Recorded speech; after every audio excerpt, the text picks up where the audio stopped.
Now, the question arises as to whether Democrats in Congress and the White House are as dumb as the Fox News audience. Because are they going to take the Massachusetts election to mean, oh my God, we got to panic, the country's right-wing, let's go further to the right, or are they going to be calm and understand the real populist outrage that happened and go in the right direction? In order to help us figure that out, we brought in Mike Lux. He is the author of The Progressive Revolution, How the Best in America Came to Be, worked in the Clinton administration and the Obama transition team. Mike, welcome back to the Young Turks. Thanks. Always good to be here with you. Good to have you. So you wrote about something that was very interesting, about your experience in the Clinton administration after the terrible '94 elections where you lost Congress. Tell us what happened there. Well, basically, although we'd been in the minority in the Senate, 8 years before, we hadn't been in the minority in the House in 40 years at that point, and we had just come off an election in '92, and for that matter in '90, where we had won pretty decisively, and Clinton had come in with big majorities in the House and the Senate, and was feeling pretty excited about all the things he might be able to do, and then we lost both the House and the Senate in '94, and basically what happened is both Clinton himself and congressional leaders for the Democrats were so stunned that they just had no idea what to do. They were like wandering around. It was really it was pretty bizarre. They were wandering around, not telling staff what to do, not having a clue as to how to handle things, and for literally weeks on end. I was at the White House at the time, and I wasn't closest in. I wasn't Stephanopoulos or Leon Panetta, but I was like in the second level down. Nobody gave us any direction for weeks as to what to do, how to spend our time, what initiatives to take. I mean, I ended up, doing a bunch of things that I thought were the right things to do, but not because I was getting any direction. I just did them because I thought they were the right thing to do. It was a really remarkable period, and the point I was making in this piece was we can't afford that kind of time now after having lost, the Massachusetts race. We got to get in there. We still have a majority. We still have things to do, and we need to get to them and not mess around. So when the Clinton administration finally woke up out of its stupor, what direction did they decide to go in? Well, it was interesting. It took a while. We're talking into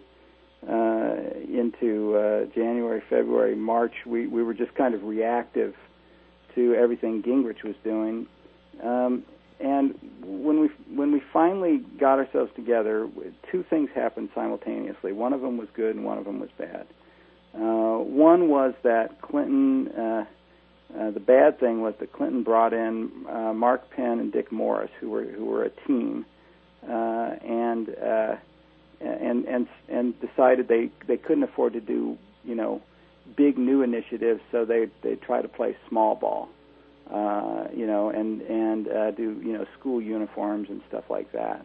But the thing that they did that was right is that they realized that one of the problems that people had with Clinton is that they didn't think he stood for anything, and so they decided that they needed to be willing to pick fights with the Republicans and stand their ground, and we did that on the school lunch program.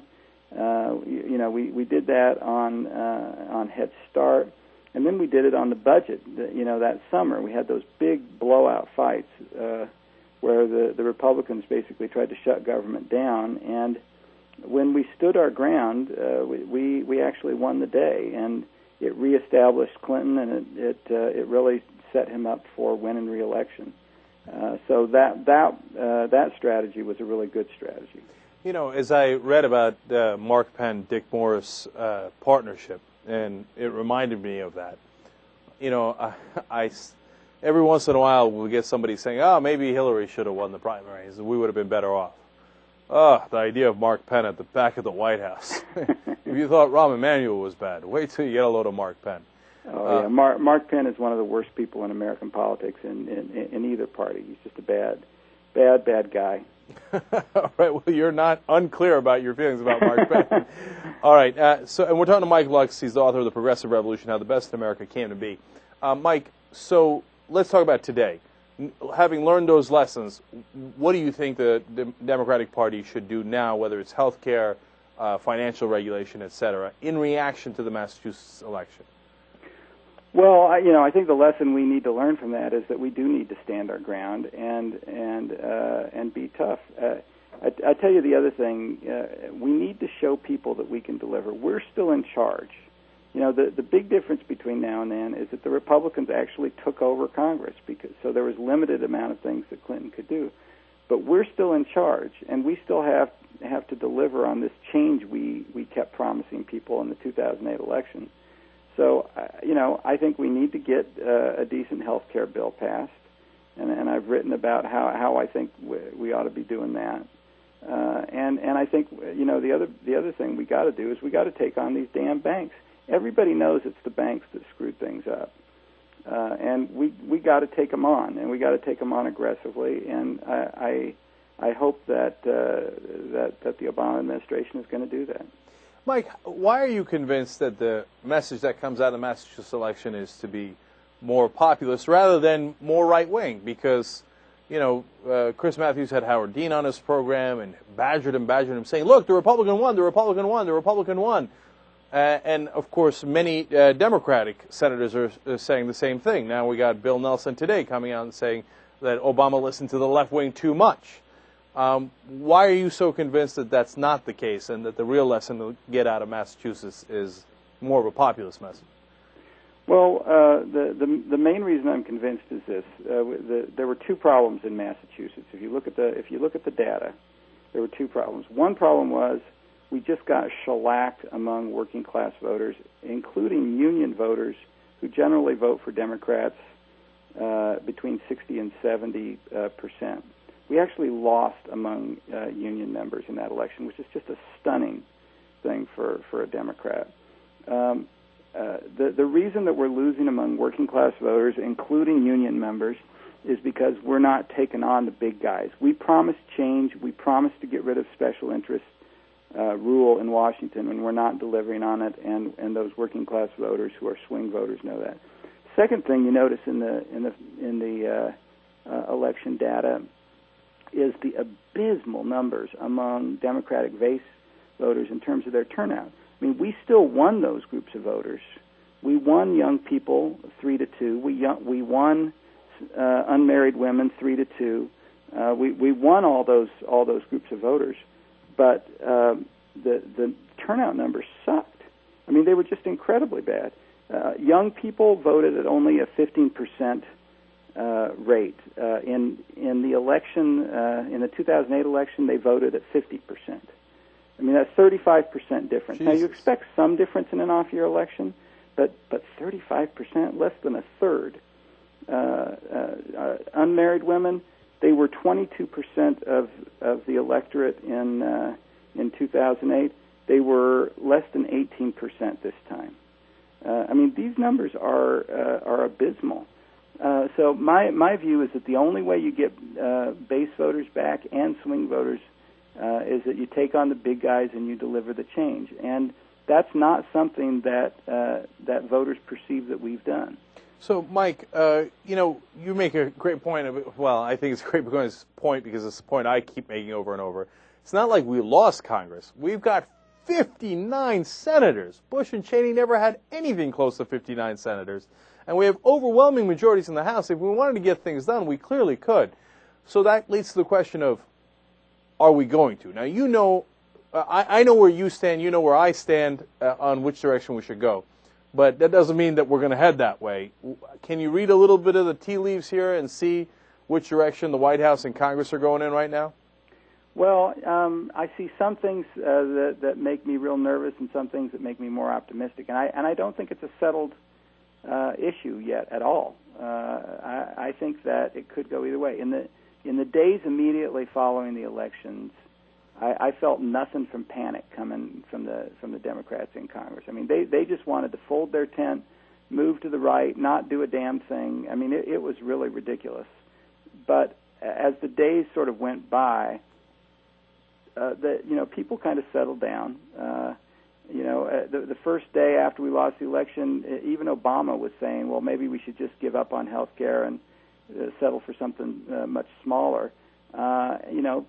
3 days later, he came out with a tough firebrand speech saying we're still going to go after health care. We still need to pass health care. And you see that on the Hill as well. You talk to people the Wednesday after the election, and they were just freaking.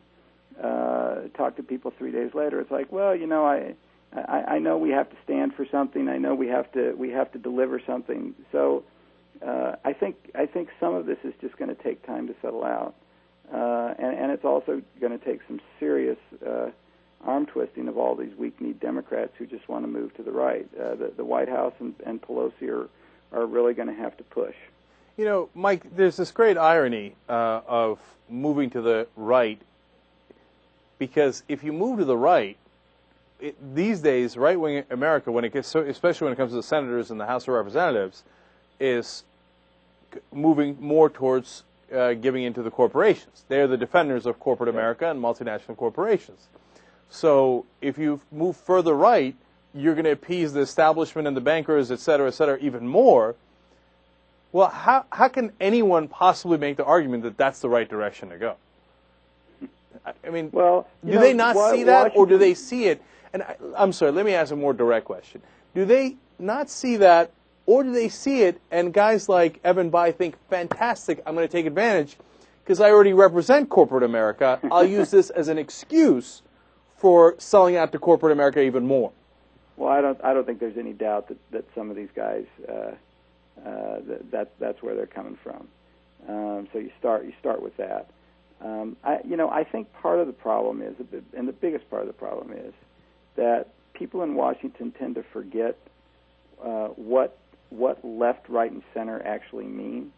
To the American people, the center doesn't mean sucking up to the banks. It has nothing to do with it. The American people, the centrists among the American voters tend to be working class voters who, they're a little nervous about some of these, gay rights issues. Maybe they don't think we should do a lot of deficit spending. Maybe, but they aren't people who say, man, what we ought to do is we ought to give more tax breaks to big bankers. That's not the swing voter. But in Washington, that's what centrism is. Washington defines centrism as being pro-corporation. That's what the Washington conventional wisdom says. And so you really do have this funky dynamic, because centrism means different things in Washington and in the real world. And that's what is another great failure of the media in my mind, because they never clarify that. So if hell no. if centrist actually meant centrist, I'd have no problems with it. But centrist these days means corporatist, and that doesn't help anybody. That only makes you more of a bad guy in the view of the American people. Now, look, Mike, I was going to do this stuff after the interview, but we're having a great conversation here, so I wanted to ask you one more thing about this, about health care. When we're talking to Mike Lux, he worked in the Clinton administration and the Obama transition team, and he's the author of The Progressive Revolution, okay? So, along those lines, Bill Nelson today came out and said, I think, about Obama, I think he's allowed the left wing to pull him too much in that direction, which I think is absolutely crazy, and we've discussed that. But here's the interesting part. So now the new idea is, let's just take the Senate bill as it is, since it's already passed, and have the House not make any amendments, because if they do, then it's got to go back to a Senate with Scott Brown in it, and just simply pass it and give it to the president.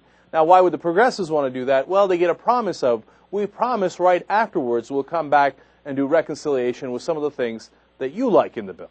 Now, one, do you think there's real momentum in that direction? And two, is that a total trap for progressives, that they're never really going to come back and do the reconciliation? Or is there any chance that that's for real? Well, I do think there's some potential there, but I would shift the order. What I would do is I would have the Senate pass the reconciliation fix first. I would negotiate what that fix is, Have the House and the Senate leaders sit down and figure it out, just the way you would in a conference committee, and then have the Senate go do it. That way, there's no question that it'll get done. I think that progressives are right to be worried about the Senate because the Senate tends to screw a whole lot of things up. And so I would just say, look, Senate go first in this case. You pass the fixed bill first, and then we will pass the two bills, the Senate bill and then the fixed bill on consecutive motions the same day. That's how I would do it if I were Pelosi. Mike, let me ask you a quick procedural question. Can they just leave that Senate bill out there and then vote on it whenever they want? Can they go to other bills and then come back to the Senate version of health care reform as we left it? Yeah. They can, and then it would go straight to the president if they don't change it at all. Pelosi has a variety of options in terms of when she actually sends the bill to the president. Because it started in the House, it's up to Pelosi as to when she sends the bill up to the White House. And she can wait, all session long for that matter. So she's got a lot of options in terms of when and how she does it. Okay, and now final thing is that I heard a report that if the Senate does go back and do the fix and do it through reconciliation, so they don't need Lieberman and they don't need Scott Brown and Ben Nelson, etc., that they might not include the public option anyway. Now, one, have you heard that? And two, what would be the point of doing reconciliation if they're not going to put the public option in? Well, you raise a very good question. I've heard all kinds of rumors and stories about what's going to happen and how it's going to happen. And honestly, even though I'm talking to people every day, I don't know what's going to go down. I think personally, I think it would be absolutely crazy to not go ahead and pass public option. The question is whether these guys are too spooked by the election results, or B, some of these guys, of course, just want to please their corporate guys. So you've got all kinds of game playing going on. But personally, I of course, absolutely, they ought to include a public option in that fixed bill. So hopefully they will. All right, Mike Lux, author of The Progressive Revolution. Thank you so much for joining us. We really appreciate it. Love coming on, and happy to do it anytime, man. All right, thank you. And I'll tell you what, if they don't include that public option in reconciliation, that goes to show you they were never, ever, ever going to do it. They were just lying to you. Young Turks. Sorry.